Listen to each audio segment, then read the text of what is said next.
Pernah nggak kamu lihat mobil listrik lewat, bentuknya modern, tapi logonya asing banget? Tulisannya BYD. Dan kamu langsung mikir, ini mobil apaan sih? Tapi yang bikin heran, makin kesini, mobil BYD semakin sering muncul di jalanan. Bahkan dalam waktu singkat, mobil ini jadi salah satu mobil listrik terlaris di Indonesia. Kok bisa ya? Apa sih yang bikin orang Indonesia tiba-tiba rame-rame beli BYD? Jika kalian suka konten seperti ini, jangan lupa like dan subscribe ya. Nah, video ini akan bahas tuntas kenapa mobil BYD bisa sukses besar di pasar mobil listrik Indonesia. Tapi sebelum itu, coba jawab dulu deh. Menurut kamu, penting gak sih mobil listrik punya harga terjangkau? Tulis pendapat kamu di kolom komentar ya. Oke, kita lanjut. BYD itu sebenarnya bukan pemain baru. BYD adalah singkatan dari Build Your Dreams, sebuah perusahaan asal Tiongkok yang sudah lama banget bergerak di industri teknologi, terutama baterai. Mereka mulai bikin mobil listrik sejak lebih dari 1 dekade yang lalu, dan sekarang bahkan jadi produsen mobil listrik terbesar di dunia, ngalahin Tesla kalau bicara jumlah unit yang terjual. Tapi anehnya di Indonesia, nama BYD baru benar-benar terdengar setelah mereka resmi masuk pasar tahun 2024. Dan gak lama setelah itu penjualannya langsung meledak. Banyak yang kaget karena sebelumnya merek-merek seperti Hyundai, Wuling, bahkan Tesla udah lebih dulu masuk dan bangun pasar. Tapi ternyata BYD bisa langsung nyalip. Kenapa bisa begitu? Alasan utamanya ada di sini, yaitu harganya yang kompetitif. Contoh aja BYD Dolphin. Mobil ini dijual mulai dari 425 jutaan, bandingin sama Hyundai Ioniq 5 yang bisa tembus sampai 700 jutaan, atau Tesla yang harganya bisa lebih dari 1 miliar. Dengan harga segitu, BYD Dolphin udah ngasih fitur lengkap, desain modern, dan teknologi baterai yang canggih. Jadi nggak heran kalau banyak orang langsung tertarik. Kalau kamu sendiri, kalau mau beli mobil listrik, apa yang jadi pertimbangan utama? Harganya, fiturnya, atau desainnya? Coba tulis pendapat kamu di kolom komentar ya.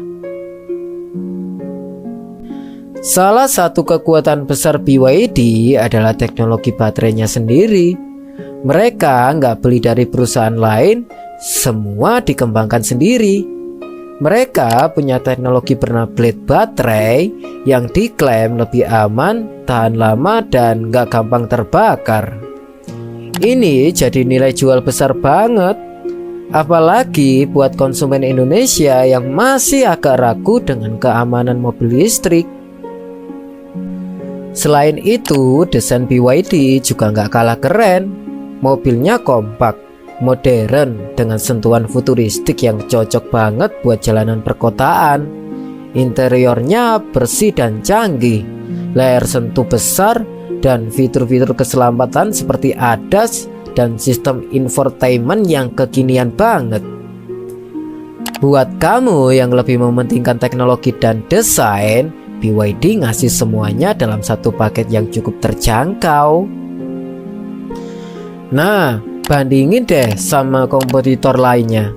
Wuling memang punya harga yang lebih murah, tapi ada sebagian orang yang merasa desain dan fitur-fiturnya belum cukup premium.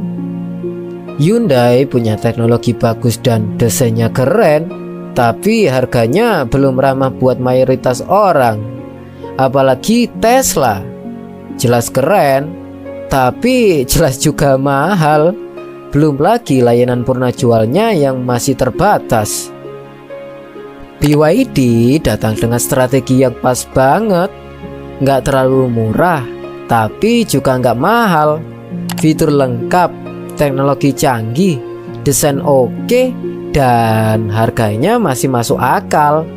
Bisa dibilang BYD ngasih celah yang kosong di antara Wuling dan Hyundai. Tapi bukan berarti mereka tanpa tantangan. Infrastruktur charging di Indonesia masih dalam tahap pembangunan. Stasiun pengisian daya belum merata, terutama di luar kota besar.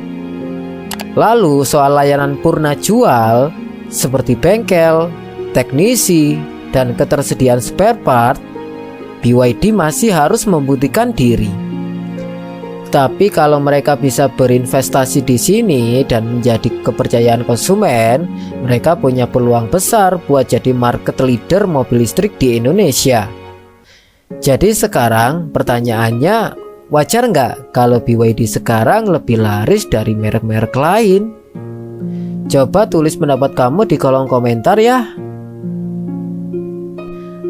Kalau kita lihat dari sisi harga, fitur, teknologi, dan strategi, jawabannya sih wajar banget. Tapi bagaimana ke depannya? Apakah BYD cuma tren sesaat atau beneran bisa jadi raja mobil listrik di Indonesia?